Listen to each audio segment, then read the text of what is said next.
बनावे के पड़ी रामदेव बाबा से कह के।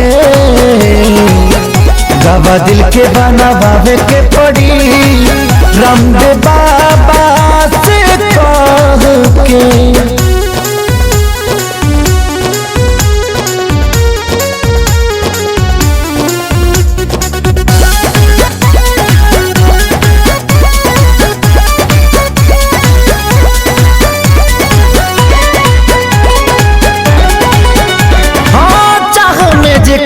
तबाह भइल जिंदगी जिए मरे से बेपरवाह भइल जिंदगी।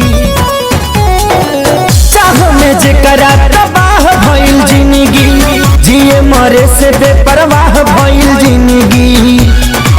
जेकरा खातिर सब कुछ कइनी ओकर नजर में बाबुर भइनी। दिल के गिरल दीवार हमारे ढाह के हो गिरल ढाह के। दवा दिल के बनावे के पड़ी रामदेव बाबा से कह के। दवा दिल के बनावे के पड़ी रामदेव बाबा से कह के।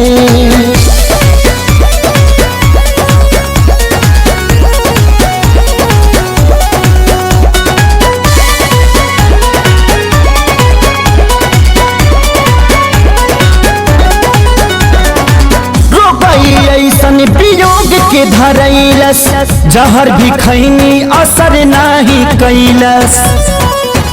हारो गई ऐसन वियोग के धरैलस जहर भी खैनी असर नहीं कैलस।